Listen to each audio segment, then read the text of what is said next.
Good afternoon, everyone. My name is Bornice Biomndo, and I'm going to chair this session.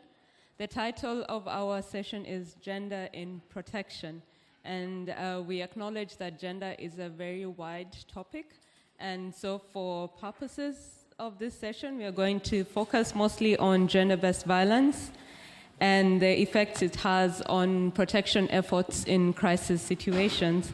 We're going to hear about examples of preventive and rehabilitative efforts that have succeeded. And we're also later going to deliberate on what more can be done concerning gender-based violence within crisis situations. And to start us off, we have Sybille Fezer. She's going to be our first presenter. We have two presentations for this session. And Sybille is a women's rights activist with vast working experience in Latin America, Africa, and Southeast Europe. She is currently managing and developing programs for Medica Mondiale. And her special focus is on sexualized violence, and she has a great passion for community action, fighting injustice, and also ending violence against women. So, welcome, Sybille.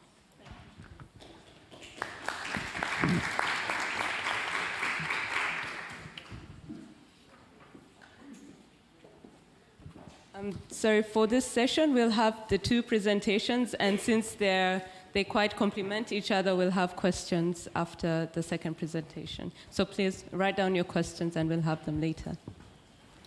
Okay, good afternoon to everybody after lunch. First of all, I just wanted to tell you where I'm coming from. Medica Mondiale is a feminist women's rights organization based in Cologne. So we are not a humanitarian organization, although in the countries we work in, of course, we are coming across humanitarian crisis on and off. So kind of we can't escape that topic as well. We are an organization working directly with women survivors, with direct services to them, but we are also an advocacy organization working for the advancement of women's rights and rights protecting women in violent conflict. Nowadays we are working mainly in the African Great Lake region, in Afghanistan. We are still, because we are committed to long-term commitment in the Balkans, where we started off in '92. And Liberia. And it's very interesting that topic is now very broadly discussed in the media, because when we started in '92, or when our founder Monica Hauser went to work on that topic, and she wanted to work with the Bosnian women, where the media was full of the atrocities that happened to them, the topic wasn't really yet mainstreamed into the big organization. So, because she wanted to hook on and work with another organization going there, but nobody was really having this as a priority. And even one organization, I wouldn't name it, was saying, so you can't help those women anymore. They are Muslim women and they are raped, they are spoiled, so no chance. That was sad, but on the other side, that was the start of our organization that grew over the years, and now we are kind of well settled and contributing our part.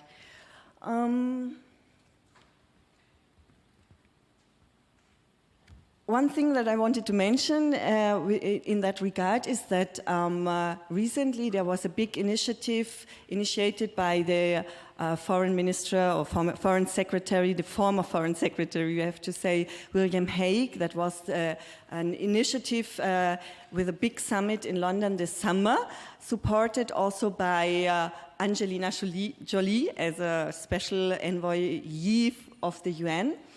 On preventing and responding to sexualized violence, and that was really very prominently put, and the G8 states did also give some declarations on it. And what was very amazing is that on that summit in London, survivors were really invited to have a voice and to speak, to have a platform to speak a lot about what happened to them and what their needs are and their concerns are.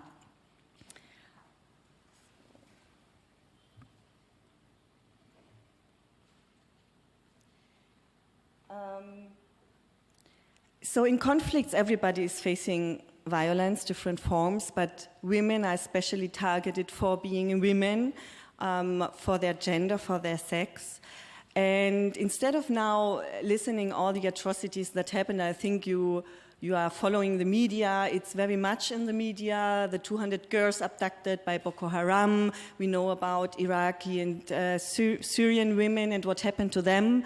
I try to put it all in a context that shows how gender relations and gender stereotypes that are predominant also in so-called peaceful societies are kind of cross-cutting through the violent conflicts and also up to the aftermath.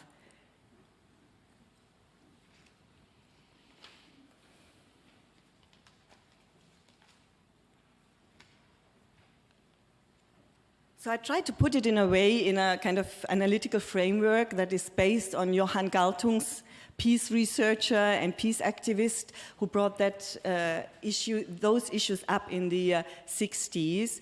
And it's based on 3 elements, on direct violence, structural violence, and cultural violence, and as a cross-cutting component, the issue of gendered identities. For those who are not knowing that concept, direct violence is meant violence that is perpetrated directly from individuals or groups against individuals or groups. Then when we talk about structural violence, these are the underlying structural injustices in society, deprivation of rights, the deprivation of access to education, and so on. And as you can imagine, that is affecting women in a particular way in most of the societies, denial of movement, and so on. All those structural causes that are not a direct link of a perpetrator and a victim, but that are structurally underlying in the society. And then Galtung is also talking of cultural violence, deep-rooted cultural beliefs, stereotypes, prejudices, and so on, that kind of, you can say, that nourish or that feed into direct and structural violence, and that give explanation to it. So if we look at direct forms of violence, it's as old as history, as we know. You can start with the Helena, who was abducted by the other way around. She was abducted by the Trojans, and that then started the war between Greece and Troya. And I mean, it could have been just an abduction, but it was also used as an explanation or as an excuse to undertake this war. And if we look through history, that happened in all Second World War, in all wars and violent conflicts, you will find violence against women in its different forms. It can have different aspects. It can be in form of revenge against the enemy. It can also be a reward for the heavy task of fighting, especially in those cultures or those countries where the army wouldn't be able, or the rebel leaders wouldn't be able to pay the fighters, so they would be rewarded by looting or by raping women. It is also used to demoralize an invisible enemy. This is especially like, for example, Chiapas, Mexico, and so on. If you can't get hold of the guerrilla, you would rape the civil society women to kind of send a signal to them and try to demoralize and destabilize them. In wars, you will also find that whole groups of women of the other ethnic group or the enemy are raped to demoralize the other group and to send a message to them in a way to say, you are not able to protect your wives, you are not able to fight properly, to defend your wives. And that, of course, the gender component is coming into it, because normally what is also in normal times being seen is that women are seen as those who are to be protected, who are the vulnerable ones, who are the ones to be cared for. And whereas the men are the aggressive ones and so on. Of course, these are stereotypes, but they come very to the surface, I would say, in violent conflicts. When it comes to structural violence and gender, that combination, we have to do with two institutions or two components. One is the institution war, where violence and aggressivity and aggressive behavior is kind of organized, institutionalized, and not sanctioned. And normal norms that put an end to violence in so-called peaceful times do not function anymore. And in those contexts, you can often also see gang rape, for example, happening as a form of bonding to each other and reaffirming each other and to kind of create a group identity of those who rape. This is interlinked with the structure of gender, as I said before, of masculine characteristics that during wartime and during conflict, often the men do feel very vulnerable, they do feel very threatened themselves, they do feel very threatened and vulnerable and not able anymore to perform in the way they did before. And that really goes deep into destroys part of their masculinity, and this is why they have to fight back and to reaffirm their masculinity by using their power to abuse and to rape women. When I went to the DRC 2 years ago, I came across a guard in the organization we worked with, and then I heard some rumors and some laughing about him, and I did find out that he was raped himself. So I just wanted to also give you the whole picture. There's a lot of rape against men also going on in the DRC, but in other places as well. But this is again also linked to the structure, to the gendered identities as well, because they do it, they even say he was, how did they say, I don't remember, it was like he was demasculinized or something like that. So they kind of wanted also to send a message to this man, you are no man anymore, you can't fight anymore, and so on. So just to broaden that view a bit, and as we all know, I don't want also to kind of repeat those images.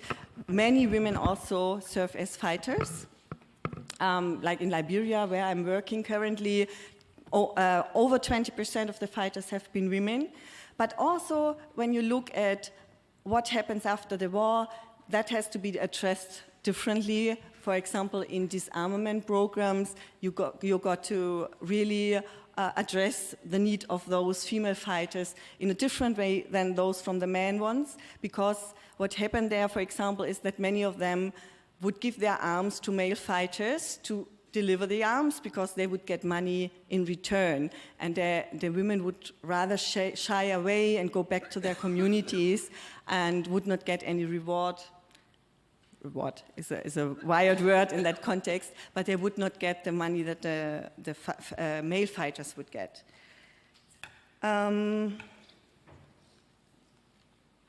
Cultural violence and gender in war times. The images that we all know and see in peaceful times. You can go along the street, you will see advertisements, you will see women as being sex objects, you will see women like who put the butter on a table and are kind of illustrated as the mothers, as the peaceful ones, and so on. These images, of course, are used and abused during wartime to send messages to the enemy. And I did find those two very quickly. I could have found a lot of others. These are, of course, as you can see, is the message of the American society by then to show, the enemy is the Japanese soldier is the enemy. But I also have seen already many others of those. For example, the Nazis, they used to throw papers, messages across the American soldiers, where you saw clearly it was like a message to them saying, "Go home," and then you saw that their wives would be together with a Jewish banker back in New York. So the message was kind of saying, "Go home, otherwise your wife will be betraying you with a Jewish with a Jewish guy." So you find that in all kind of forms in different places. So this is just to show that when we are talking about also about responses, where Salah will also enter in refugee camps and so on, it's not only about tackling the psychosocial consequences, the mental health consequences, the physical consequences. It is very important to also work with communities and work on those structures. And we can even say in the aftermath, at times there's a very narrow window of opportunity to enter and try to support those forces in society that are working towards a change in gender roles and gender stereotypes. So this is what we are trying in the aftermath. But the window is very narrow because very often we also observe that afterwards there's a big re-traditionalization. Due to the insecurity, they go back to their old norms and old rules and try to put women back into their places.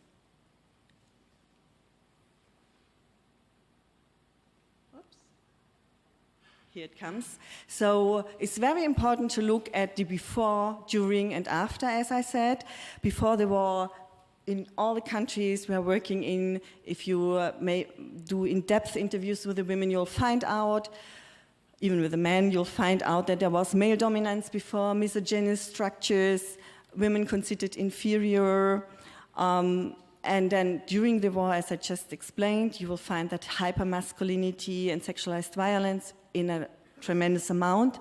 And after the war, what we always find as well, and yesterday I think in your presentation you also confirmed that there's a lot of increase in domestic violence, in violence against women, but also against children that you can find in the society. So, and this like continuity, you can also see, for example, the women from Ivory Coast, when we worked with them in Liberia, they were telling that even before the crisis, the real crisis, the elections happened and the post-electoral violence happened, before that already women were being raped, were being abused, were being verbally abused, were being threatened.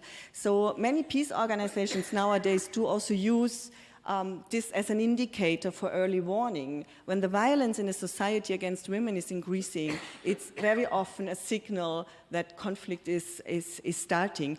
Restriction of movement on women, for example, their mobilization and so on.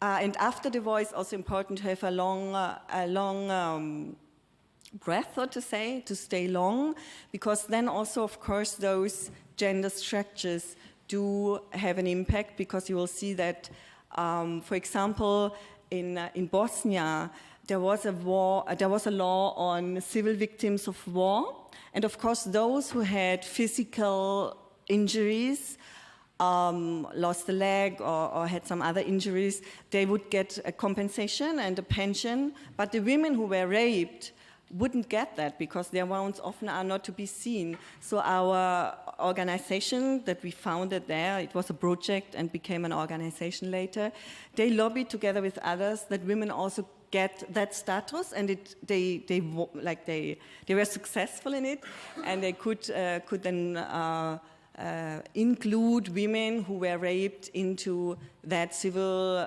status of war law. It's still difficult because you have to find organizations with psychologists who prove that they have been raped and so on. There are a lot of implementation problems, but still from the advocacy side, that is a really big achievement that has been, that has been won in the recent years. There are a lot of international frameworks nowadays that tackle the issue. Rape is also considered a crime against humanity and so on. I won't go into details now. The most important ones are 1325 and 1820. UN Security Council Resolution 1325 was established in the year 2000 after a lot of lobby from women groups and UNIFEM at that time. And it is tackling women's inclusion in peace talks, because it was seen that women were often excluded. And it's based on 3 Ps. I have to look them up because I tend to not put it in the right order. It's increased participation of women in peace building, prevention and protection from sexualized violence, and the inclusion of gender-sensitive perspective in all projects and programs. It's a lot of peace building. That was a big milestone. And 1820, the resolution came in 2008 and was another one that declared sexualized violence as a weapon of war and is also holding states accountable. I'm now zooming into, because I'm not a researcher, I'm a practitioner, I'm zooming into the response that Medica Mondiale gave in the refugee crisis 2010, 2011, 2012 in Liberia to refugees coming into the country from the Ivory Coast. Interestingly, we have been setting up before already in Liberia women's support and women's solidarity groups in communities, and they were the first one to warn us. They were saying refugees are coming in, they were asking us to go there, you have to do something about them. They had terrible stories that happened to them. They were talking the same languages in that border region, so that helped, of course. And then the women really themselves went there and started to support the other groups, and we came later in, so to say. Gender-specific risk factors in refugee situations. Salah will talk a lot about this later, so I'll just go through it very quickly.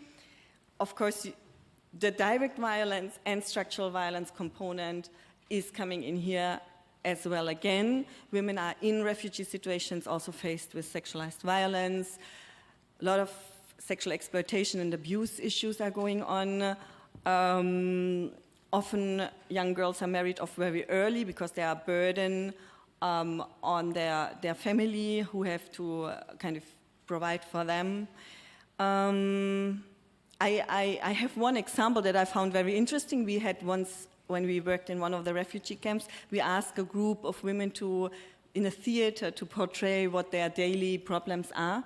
And we had donors coming, and what they had shown in that theater, we didn't influence it, was an aid worker buying a young girl, giving the money to the mother agreed, and the young girl had to go with him. So that was very clearly showing what kind of problems they are facing. In Liberia, I think some of you might know, there was a big fuss about, a big issue about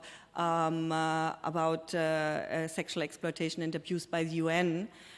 Zero tolerance was on the paper, but wasn't really applied. Domestic violence, raise in alcohol by the men, and in turns aggressive behavior towards the women and so on. I think, Salah, you are going to tackle all these issues more in depth. Then on the structural level, of course, the whole structure of the camp, how is it set up, is it safe enough for women and so on, is a big issue. And of course, also the issue on do women have the chance to say what their needs what their needs are, do they claim their needs, and very often the camp leaders in the camps are men.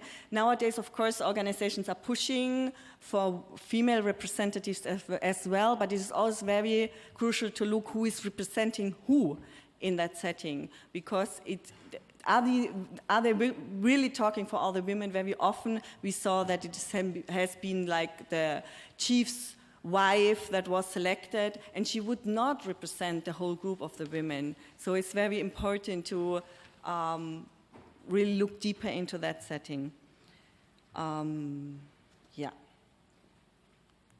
So what we try to apply in those settings is an approach that is first and foremost women-centered. That means what the women's wish, needs, demands is in the center of our attention. We would never push a woman, for example, to report if she's not willing to.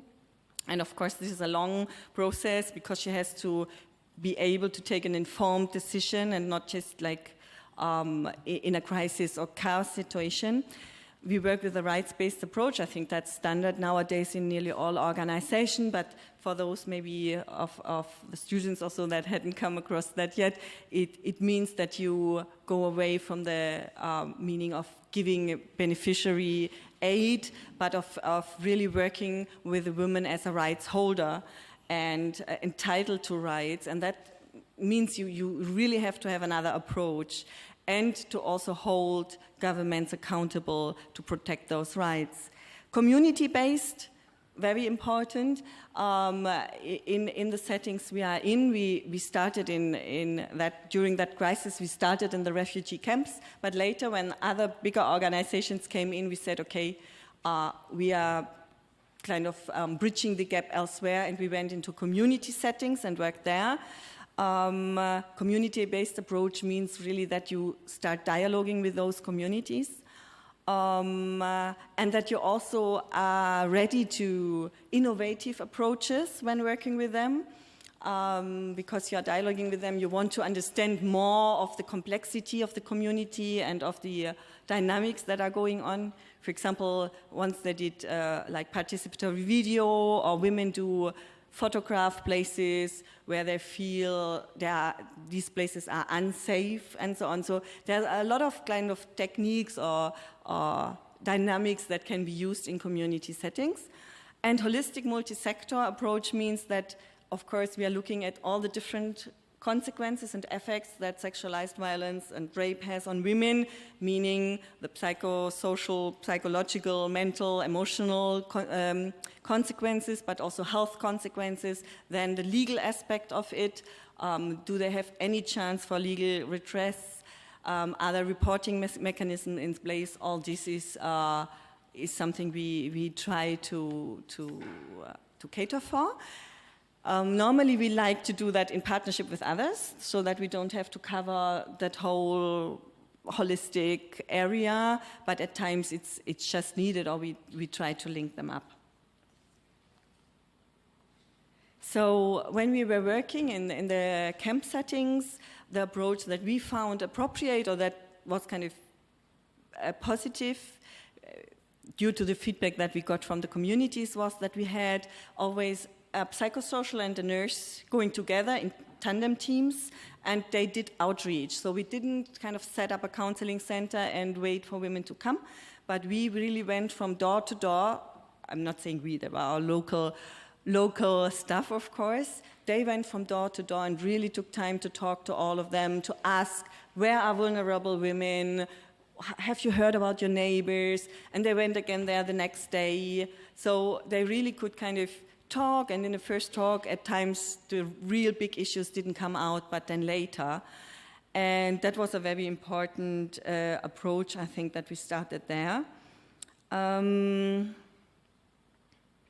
also the combination of psychosocial and health was kind of, health advice was very good. Of course, we did not provide the health ourselves, but they could make a first anamnesis and then refer further to other agencies that were in the camp setting working, or later on even to the hospitals. We linked women up with the National Fistula campaign that was a governmental set up to repair fistula. And yeah, I think one of the most important things that we found out is really to, in that situation, you can't do an in-depth psychosocial trauma counseling also, but it's first of all stabilization, being a reliable partner, coming back when you say you are coming back, referring, telling where the services are. There is a lot of confusion at times, so now you have to go there, you have to go there. There are the hospitals, there are the places you go, and translation as well. Because, like, for example, one of the women, she was raped heavily several times, but she went to the health center and she was saying she had stomach ache. So it was a male nurse, so she came back. And then, of course, our women would ask, but why didn't you tell them? So there was a translation function as well, as they were very close to those communities and women in the communities. Yeah, that should come earlier. That's a health center where we referred them to for fistula as well. Okay, I'm coming to the host community settings. We started there with joint groups of host and refugee communities, big community meetings, and so on. And then out of that, we formed women's solidarity groups that were also composed of both host and refugee communities. And those solidarity groups were trained to be focal points on SGBV, to be, they say, we are your eyes and your ears in the community. So they would be the first one to be contacted in case there was violence happening in those communities. There were like 5 to 7 women, depending on the community, and they really had undergone a very thorough training, because we think it's not enough like a one-day training, because they have to learn a deeper understanding of what it means to be a counselor. I mean, it's really basic, the counseling they give, but still they were used to a kind of setting where they are the ones who say to the others what you're gonna do, what you have to do. So that was a very, very important first step to really, in the counseling training that we give, what does it mean to be a helper? Me as a helper, self-reflection, a lot of like understanding of what the context of counseling and what's the approach, and because they say, oh, I have to tell her what she has to do because she doesn't know, she's vulnerable, she has been raped. No, it's not about that, it's about listening. And I'll just show you, oh, okay. I come back to that, the other one. I'll show you how that looks like. That were pictures that we developed together with the women on certain counseling skills. So you can maybe imagine the big ear is the listening. First of all, really not talking over her, but listening to her. And then the other one where she's pointing is showing, you don't tell her what to do. And the other one is like, okay, are the different needs of her really catered for? It's like food, I think food, shelter, healthcare. Does she have supporters around her? That's the other one. And then the last one I wanted to share with you because I found it really interesting. The trainer who was training that told me later on that they discussed a whole lot about that picture that's showing empathy. And it's really difficult concept for them to understand. But they came up with that idea, my heart and the heart of the other woman that I'm counseling, and yet there has to be a distance. And you can't imagine how long they discussed about that how is it called? That border between them. They really discussed a whole lot about it, and the woman who was designing that, also from there, she had to redo it several times because no, it's too big. It has to be closer. No, it's too small, and so on. So that was a big discussion. So I'm hurrying up. This is just to show you the whole structure of that we have been setting up. First of all, the community level response, where we do have the community support groups. And of course, I'm sure those questions will come. We also did a lot of training with the elders on gender, and training with whole community groups and religious leaders and so on. And we've been setting up community support groups, those solidarity groups of women. And they really are very, not all, I have to say. Some of them not, but many of them are really active, and they are lobbying for change in their communities as well. For example, one of the groups there are community bylaws that rules and norms in the communities, and they really started to influence them and say, okay, there has to be a rule, men can't beat their wives, for example. In another case, there was a man who was beating his wife every evening. So what they did is that they called him, they talked to the elders, and then he was called in front of a community hearing, but he wouldn't go. So he had a small business, and what they did was really interesting. They then talked to everybody in the community not to buy in that shop anymore. So it was a lot of social pressure on him during 2 weeks, and after that, he went to the community hearing. So there are examples, and they are very creative in finding solutions that we wouldn't have never imagined or come up with. Then, so that's the community level, and then we do have community outreach worker who kind of go and help them and support them in their actions. Then we have a more centralized, a more specialized support, psychosocial counselors who have a more in-depth training, legal, paralegal staff that is also responsible for training to police and courts. Then health staff, nurses, in Liberia, for example, we don't provide health services ourselves, but they are linking up with the hospitals and working together with the county health teams. And we do also give training to the county health team in clinical management of rape and in trauma-sensitive approaches, because we are always really trying to, with the health staff and so on, to have a lot of elements in it that has also to do with self-care and self-reflection and so on. Then there's coordination mechanisms, of course, at county level with different actors. And one component that we, as not being humanitarian organization, can really do very openly is the advocacy work, and also bringing data and examples and talking about women's needs to the central government. Okay. That is a picture of the training to the elders. The training to the elders is also, very, I have attended to several ones. It's very interesting how our local staff is doing it. There are, for example, of course, there are those kind of gender trainings where the woman is putting herself in the shoes of the man and vice versa. And then it's a lot of fun as well for them, because at times there's not so much outside contact they have. So they have a lot of fun by doing those kind of trainings. And we are trying hard to measure those changes. There are indications for that, but we have heard a lot of evaluation during the last days, and we are now we started in Liberia with a very promising approach with stories of change and so on. Now Ebola came in between, so we have to see how we continue with that. But there's a picture of some of the women. They are nowadays also engaged in Ebola response in some of the areas where we work. Okay, Salah. Thank you. It's your turn.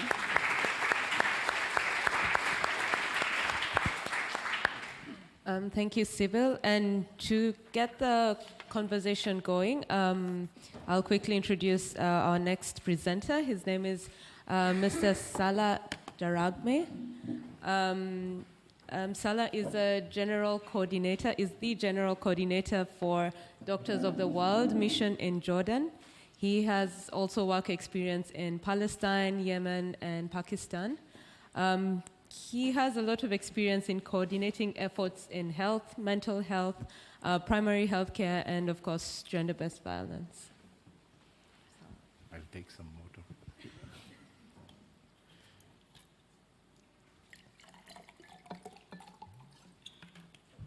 Okay. Is it okay with the mic? Before starting my presentation, I'll tell you a little story that, in fact, it's my personal testimony that I do in front of all of you. One day, in the north of Yemen, up in the mountains, on the borders with Saudi Arabia, there was a little girl called Sumaya. And Sumaya, in Muslim culture, it's very symbolic for sacrifice, because Sumaya is an old Muslim lady who decided to sacrifice herself to protect her family from cruelty. This Sumaya was the same age of my little daughter. It's a bit emotional for me, and it's very, very personal. And this little girl, she was around 7, 8. She was climbing up the mountain with a big plastic container full of water, around 20 liters, on her back and tied with ropes. And she was not able to proceed.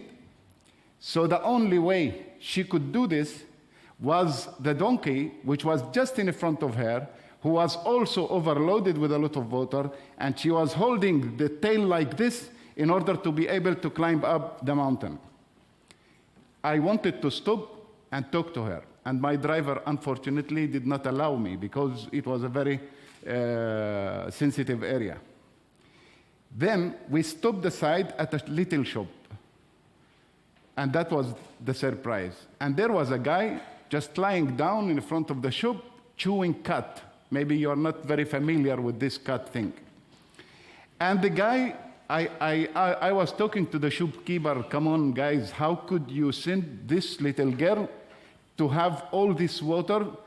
And just before I finished, this guy who was lying down, chewing cat, and having his little kid next to him, shut up, this is my daughter.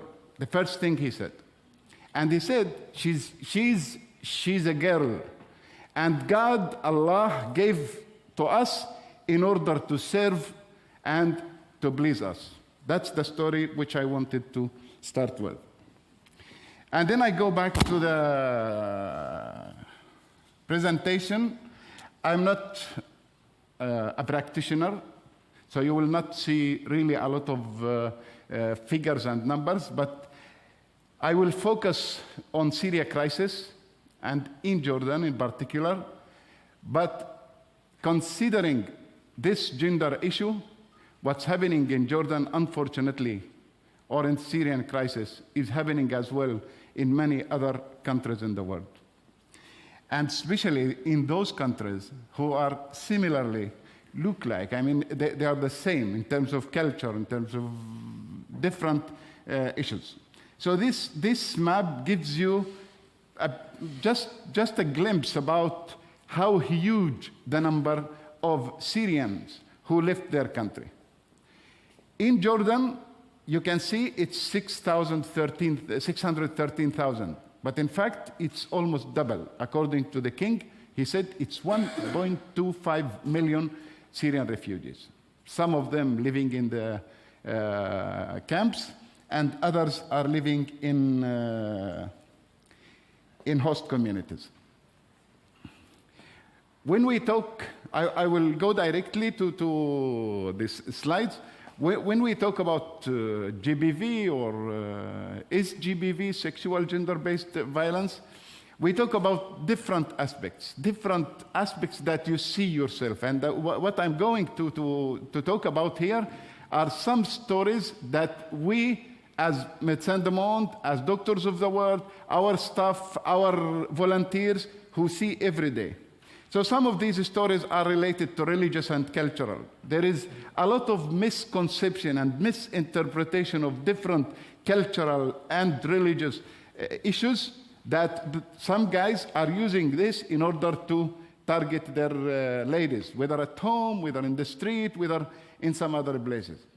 So then women, they are at risk of further physical and sexual and etc., even death. And death here, I'm going to something we call in Arabic qatl al-sharaf, which is the honor killing. And probably you know how many stories we heard about this issue in many Arab countries. Then we talk about cultural, man-dominated community. I tell you an example. I used to have a friend. He's a close friend of mine. So once he invited me in Ramadan, when I was fasting as a Muslim. So we went together into his place just after we finished our work. He works together with his wife. Both of them are doing the same job. And they went home at the same time. When we arrived, so he said, okay, let's have a nap. And we had a nap, myself and him. I was complaining, but he did not listen.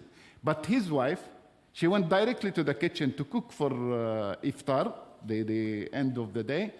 She also took care of the kids. She had to prepare everything for the house, although they were doing the same thing. So it's really a man-dominated community. Unplanned and overcrowded refugee settlements. And this gives them minimal privacy and even compromised on the safety of women and children. They go into a host community, into a host family, and in this little house, they don't have a bathroom, they don't have enough space to sleep. If she wants to talk to her husband or her husband wants to talk to her, it's not possible because the guys will listen to her. In the refugee camp, unfortunately, she has to share the bathroom, she has to share a lot of things, and she does not have any protective environment where she can do her stuff. I just give you one example. Breastfeeding, for example, is a right. It's something that as a medical organization also for Médecins du Monde, we are pushing and advocating for this. But you find a lot of women, they are not able to do it in the place because they don't have an area where they can breastfeed their kids. So it's a lot of issues related to this. Discrimination and mistreatment to access services. This is one of the serious issues. And if somebody comes now and tell me, no, this is not happening in international humanitarian work, I'm sorry, this is not true. It happens. I admit that I myself was listening to some examples of this, that some ladies, and you will see some testimonies at the end of the presentation, the minimal coordination and lack of faithfulness and adherence to the humanitarian assistance have hindered women's and girls' ability to access services. They are exploited, they are tortured sometimes in order to receive the humanitarian aid. Unfortunately, from some humanitarian actors. I'm not going to give any names. Then in host communities, I'm sorry to be critical, but this is the fact. Access to information, very limited access to information regarding availability of services. You don't reach women. You have to do a lot of effort in order to tell a woman that we have this little space where you can come and you can have a counselor at least to speak out your feelings and to share your problems.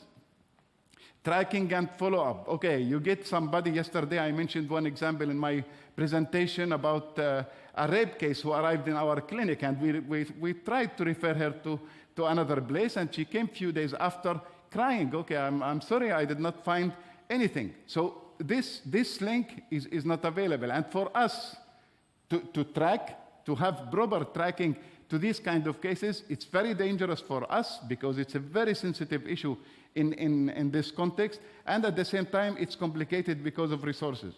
Response and commitment, little engagement of civil society organizations and international NGOs to provide enough and proper training on gender equity, violence against women, and minimum ethical.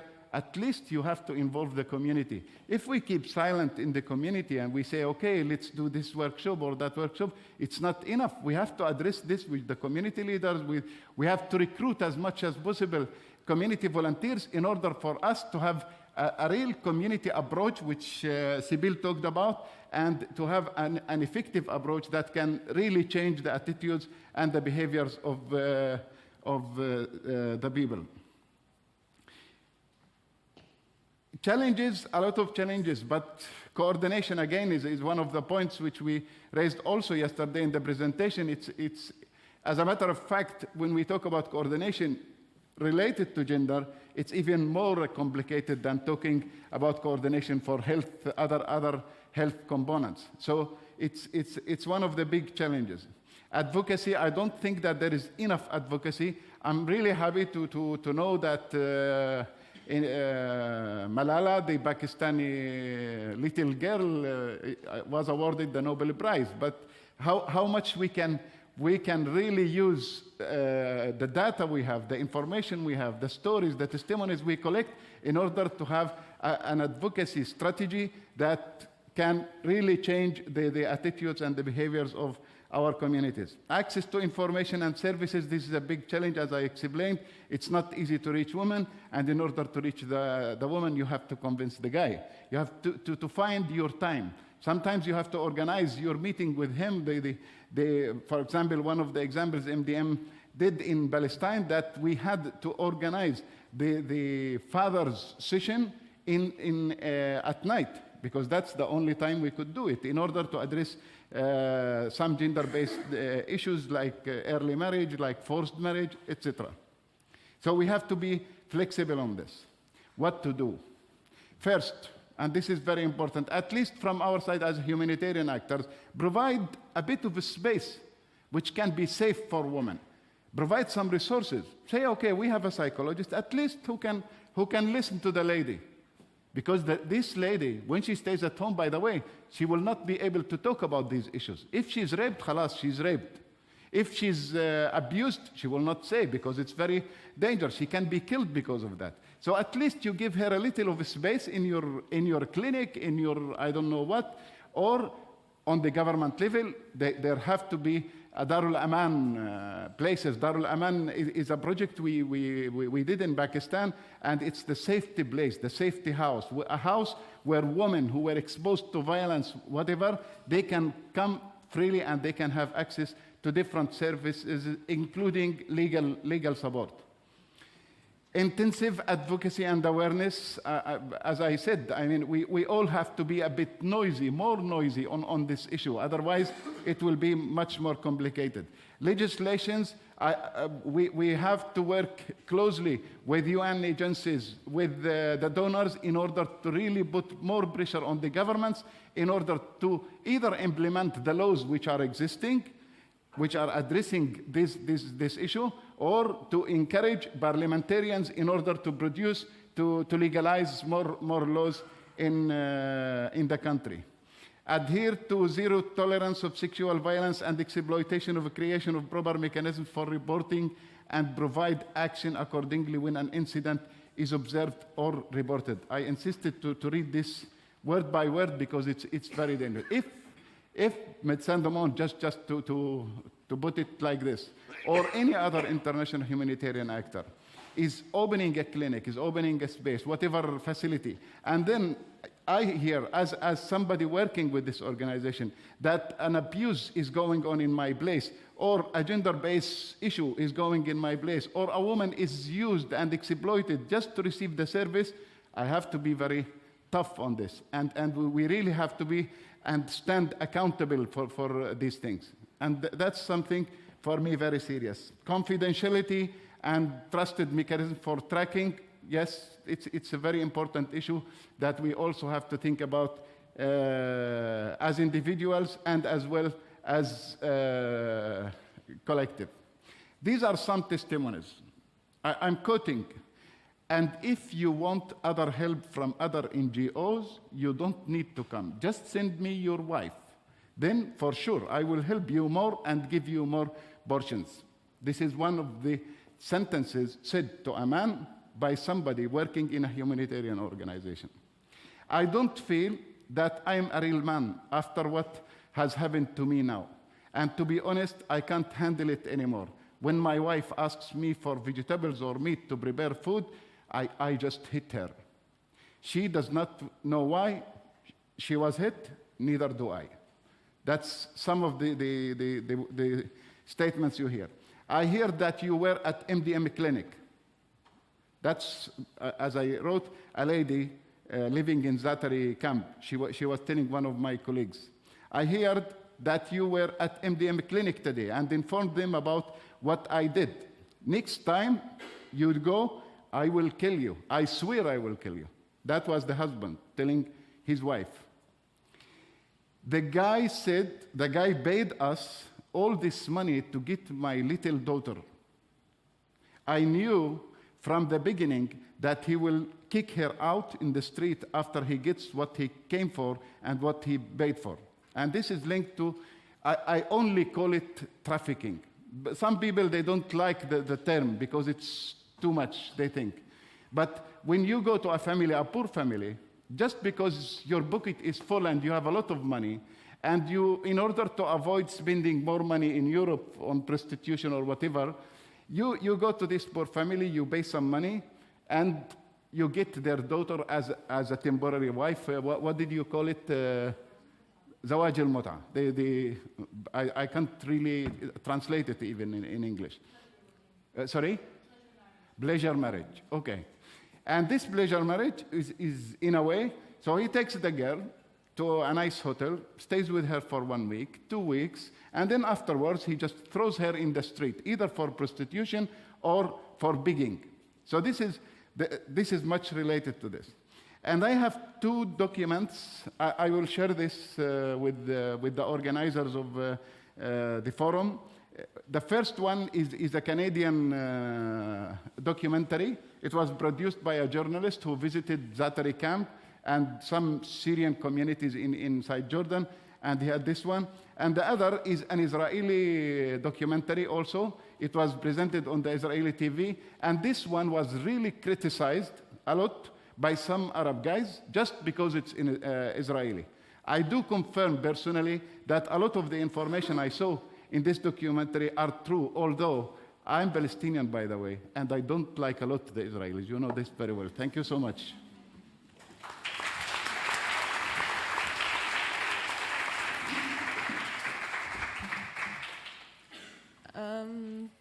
Thank you to both presenters for the very insightful presentations. I think there's a lot that we can take from that.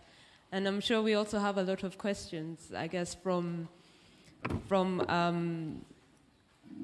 asking about it's good that they've given us an insight to actually what happens in the refugee camps, that women are are insecure not only outside the camps but also within the camps. And I think that's a very important aspect. And it's good as humanitarian aid workers to keep in mind that whenever we provide resources, whenever we provide space, we should also consider women as and the special needs that they have. We have time now for questions. Anyone who would like to ask questions to both the speakers? Anything? Or contributions or remarks? Yeah. We have one here.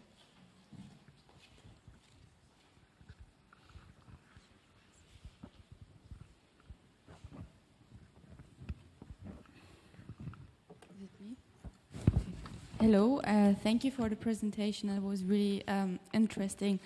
I have a question on gender domestic-based violence. I think it's a global phenomenon, and it's on the rise again. I think in Germany it increased again, every 4th woman. In America it's every 3rd woman. These are the donor countries.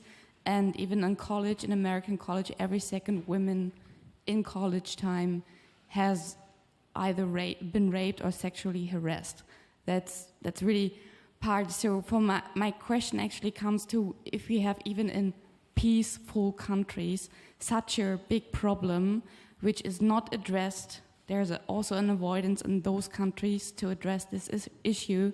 How much is there also a willingness of donors to support projects on gender-based violence in humanitarian settings? What is the stand on that? Maybe you can draw on this.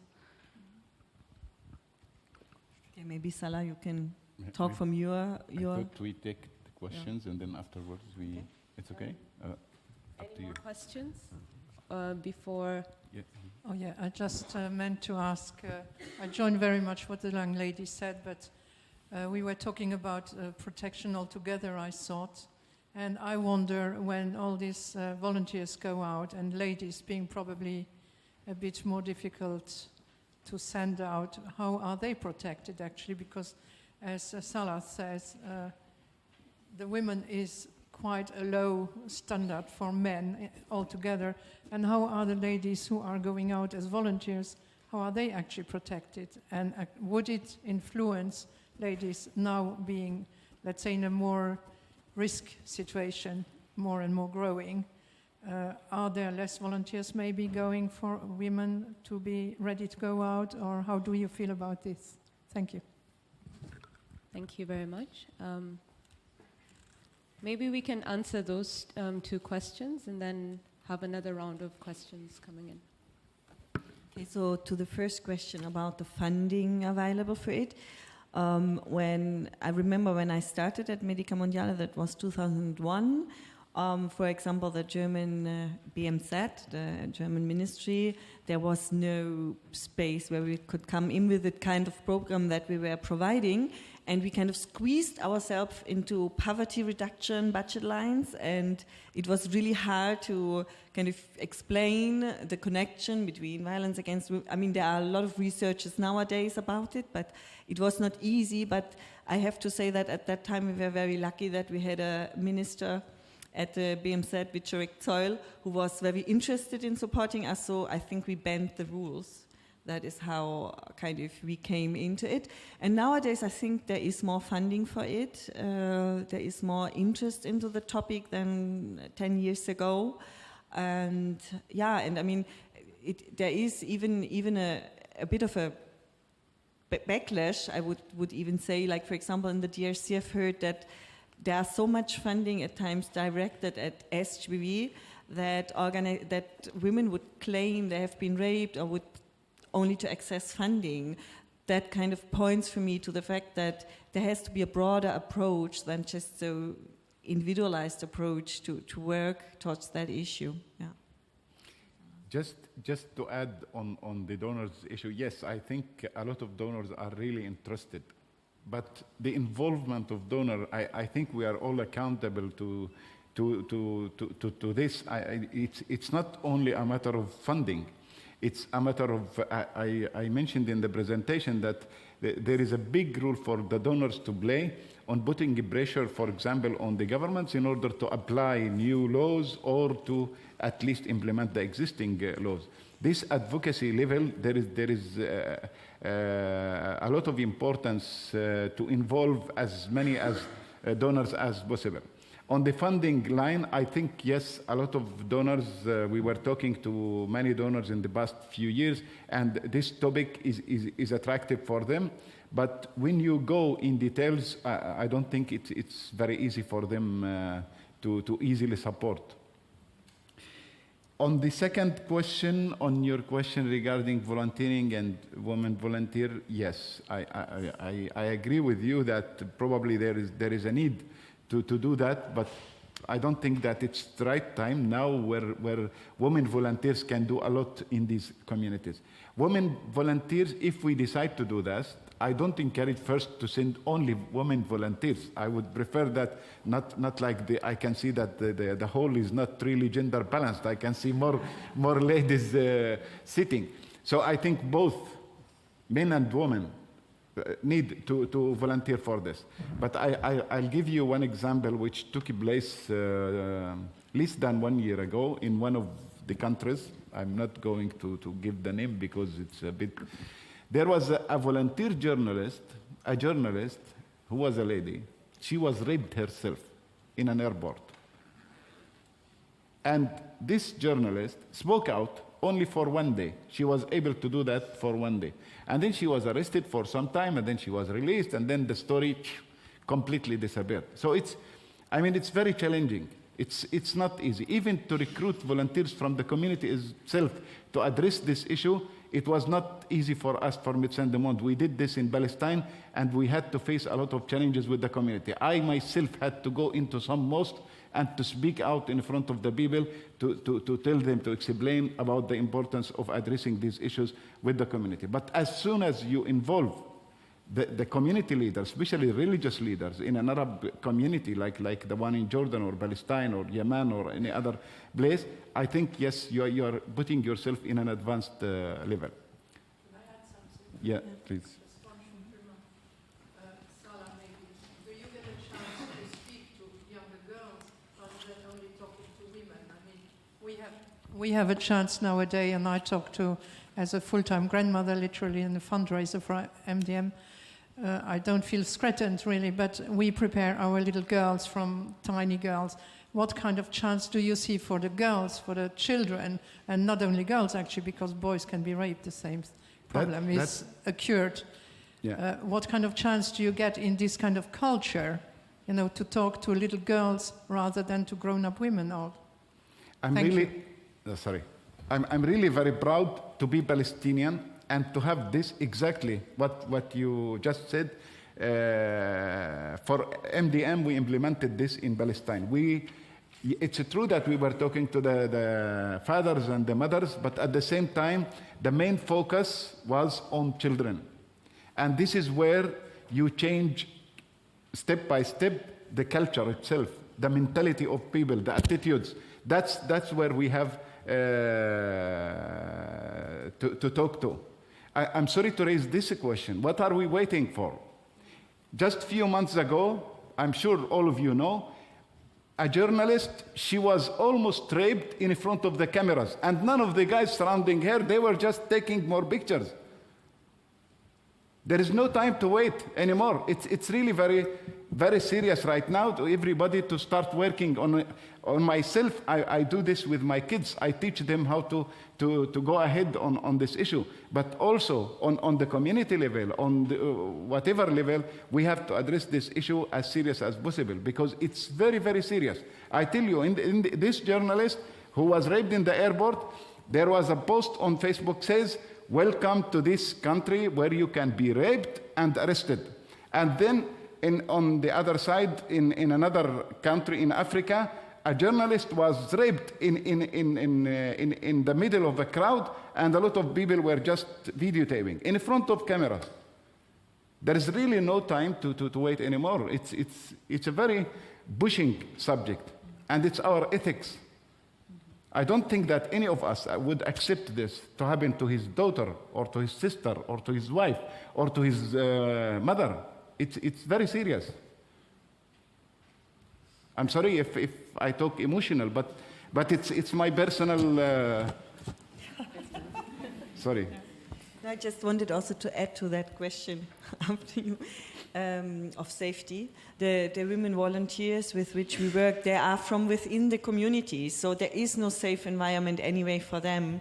And we also adapted our approach over the years because we started off with 2 women only from each community because it was a very in-depth counseling training and that we gave to them. So we said, okay, in order to spread our resources, we will have 2 of each community. And then we saw that it wasn't enough. They were too exposed. So then we came up with a more group-based approach. So we have those solidarity groups that are 5 to 7 women. But we also involve a lot the local authorities into what we are doing. So, I mean, they are not safe anyway, and this way at least they can support each other. And this is something that made me very happy when I was last time there and talked to them, that they are really describing how solidarity has grown in the communities. Like one woman was saying, like normally when a woman was sitting there and crying, I would pass by and think that's her business. Now I really go and talk to her. And that's happening, or that action that I was talking, that they were pressuring the man to give up beating his wife. And is of course, it's not an easy remedy and it doesn't happen overnight, but there is a growth in it. And I mean, we are all not safe, even here, as she mentioned before, yeah. I have a question, and I know I already asked you this. Sorry, just during conflict situations, a lot of atrocities go on, but who can be held accountable for that? I'll give you the example. When I worked as a journalist in Kenya, I got to write a lot of stories about women who were abused, sexually abused, and otherwise during the post-election violence in 2007. And later on, when the country was stable again, and then people wanted people to be held accountable, it was said that the president, the Kenyan president, is now at the ICC. He and the deputy have a court case, and the sexual violence.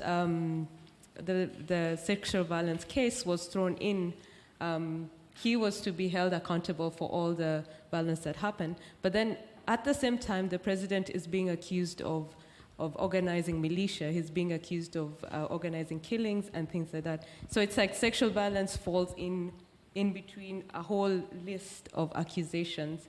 And in the end, what will probably happen is that maybe it might get forgotten. So during conflict, who can we hold accountable for gender-based violence? Sybille, you start. If at all anyone can be held accountable. First, in short, we are all accountable. That's the first thing. But in a complicated in a conflict context, as you explained, normally in this conflict there are parts who are fighting each other. I take the example in Syria. This Syria crisis started, as you all know, with some civil demonstrations and the regime. So at this case, for me, the regime is accountable. But at the same time, the leaders of the opposition are also accountable to make sure that nothing is going on their side. There are some crimes like this which probably does not fit into the ICC, but I mean it's an issue now, and it's a debate a long debate on this issue. The accountability is for all of us on different levels. For us as individuals, for us as humanitarian actors, sometimes your presence as an international NGO in some contexts prevent a lot of these stories from happening.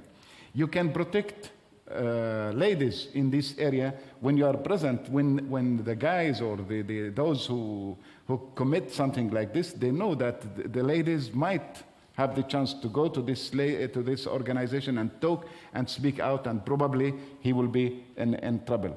So, and we have to take the risk sometimes in order to talk. Unfortunately, sometimes you just keep your mouth shut. We don't have big mouth enough in order to talk as an organization. We have a lot of limitations on this. And then there has to be a political will. No? I don't know exactly about like what happened in the aftermath of the Kenya post-electoral violence, but in Liberia, for example, there were one of she later on worked for us, Anu Pillai. She was collecting with a whole group of women a lot of statements for the TRC report. She really went in dialogues throughout the country, but those guys are still not in jail. They are running around, they are holding positions in parliament and so on, and the TRC report vanished in some, I don't know where exactly, but it didn't came up again. So I think that's also a question of accountability by the government, but also of international community holding those states accountable, making pressure on them. So, yeah. Here. We have one here and one there, and one guy. I wanted to ask, in a refugee camps, what kind of measures do you take when a woman reports violence, sexual violence, for example?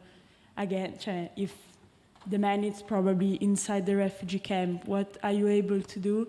And then on the other side, if she remains, for example, pregnant for a violence, what are the options? What do you... Yeah. We had one more question. Okay. And then the lady.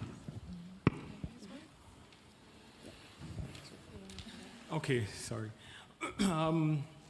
At a recent conference on gender-based violence, it was the Refugee Law Clinic from Uganda that pointed out that really all identities can be a source of vulnerability and power, and we have had examples of that today. Also, a recent John Hopkins study that showed that 38% of respondents in Uganda, out of a selection of over 1,000 men, had indicated experiencing gender-based violence, gender-based sexual violence in Uganda, and within 12 months of that, before the study, 10% had. What accounts for the gap among leaders, among the UN, that does not prioritize this? We're talking about gender, but we are still very focused, and it is an important issue on women and girls, but there is becoming very apparent that there's a serious issue of sexual gender-based violence against men also. And there was one more question. I don't think I got the question. Maybe last. Thank you. My name is Hung Nguyen. I actually have one question and a comment. My question is related to funding and also applying pressure. Earlier you had mentioned that there is funding for gender, and I was wondering how my NGO partners working in the field might be able to mainstream gender analysis as well as protection within programming. So, so that's really, I would like to have some more information about that in the absence of, say, donor, applying pressure on governments. And also a note to say that how timely today's session is, because it's actually the International Day of the Girl. So this year's theme is empowering adolescent girls, ending the cycle of violence. So there is, I think the gentleman up to my right had mentioned about raising awareness, so that's the UN theme for this year. So I think that it's very timely, today's discussion. Thank you. Okay, thank you. We'll answer those questions. Do you want to begin? It's okay.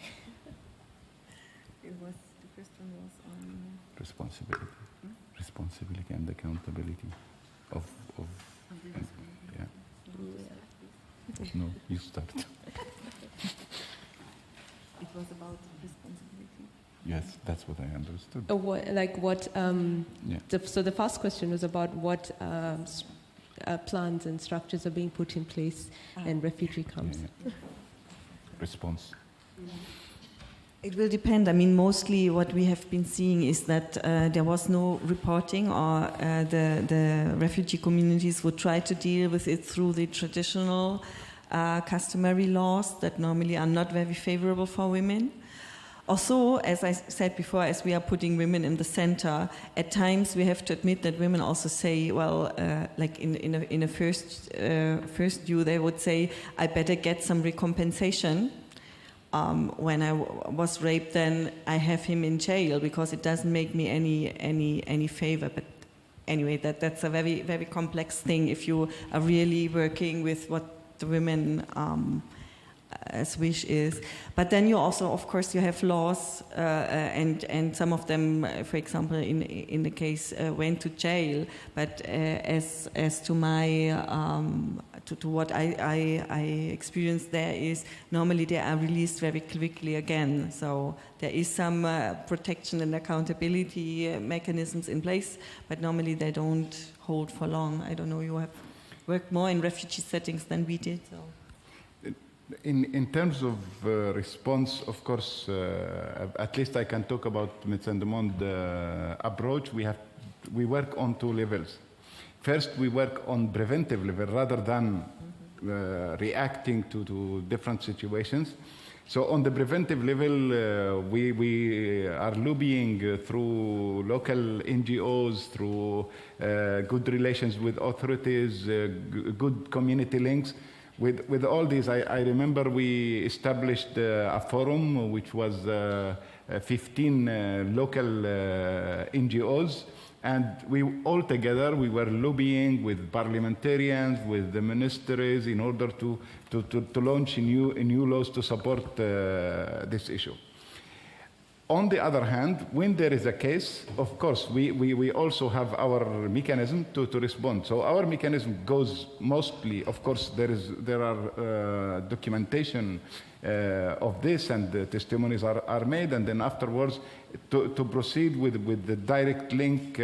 Most of the time it's the community. So sometimes in some cases you go to the community, but in other cases we can't, because in some contexts, it's really very difficult to go to the community, because then you put the lady herself in danger. And that's what we had to avoid a lot, for example, in one of our projects, where we know very well that as soon as the story of this woman is known, she was killed. And we had two examples that took place, unfortunately, in the areas where MDM was working. But so the more flexibility you have in the community, you can work on this. But more, for me, is a preventive. If you provide enough support, legal support, for example, to the ladies, which is not our mandate, by the way, I mean, but through some local partners, we were able to provide legal support, educational support, psychosocial, health, all these components. And you build your roots in the community. The community is the key. The more power you have in the community where you work and acceptance, I'm sure it will be better. Just a quick note on the gentleman's question and the lady here regarding involvement of donors. Unfortunately, what donors like these days are multi-sectorial approach and consortiums, to be honest. It's not very complicated, of course, but it's less work for donors. So we have to be a bit smart enough in order to adapt to this and try to tackle some of gender issues on your projects and focus more. I don't know if I gave a bit of answer to the questions. I know that it's not... Would you like to comment on gender-based violence against men? I think that's one of the... Yes, that's the question from... Yeah, to be honest, I was not involved a lot in collecting a lot of data on this. I know that this is happening, probably in many countries throughout the world. Personally, I know some stories, but I really can't give concrete answer or concrete comment on a subject that I was not very much following. Because what is known, what is more common is women. If we talk about women, we talk about early marriage, we talk about forced marriage, we talk about polygamy, we talk about sexual gender-based violence, a lot of issues. But yes, there are some examples, of course, for men, but I think there are also some sure. organizations who are start to work on it. Is, as I said before, it's even more taboo than with women. So, but there are initiatives. There are also very interesting initiatives of men against violence against women. So there are. I think there is like. At least gradually we see that there is a start in response also to those questions, but it's only to find the men to really speak up about it is even more difficult than for the women nowadays. And I think the best approach that we also use when we work with women, we don't label them as, like we don't have a center where raped women are coming and approaching us. We are having a women's center where women can come for any other issue, even for dancing or for meeting each other, and then there is a very low threshold approach that wouldn't stigmatize them, and I think that would have to happen as well with some response to the rape that happens to the man. That has, as I said before, of course also to do with the gender stereotypes and masculinity question and so on. And with regard to your question about, we are in support of abortions if women want to when they have been raped. So in Bosnia, for example, we've really hired also doctors to do so. Against like the law of the country. We did it, even against the law of the country. You had something to I just want to add on men. I know in some context, in some countries where I worked, that there's transsexual. And these people are very much marginalized in the community, and there is a lot of violence against them, even in the streets. There is a lot of discrimination. But I really don't have a lot of, I can't say a lot of details. I can't even say the countries. Probably some of you know, in some countries in Asia, these transsexuals, you see them in the streets. A lot of people, they are only known either for begging or just going in wedding parties to dance because they look like a girl, although they are not a girl. So they are really, really marginalized in the community. Okay, thank you very much. Unfortunately, that's all the time we had. As you could also approach the speakers personally and ask them some questions. Thank you very much for coming for this session, and we wait for the next session. Closing.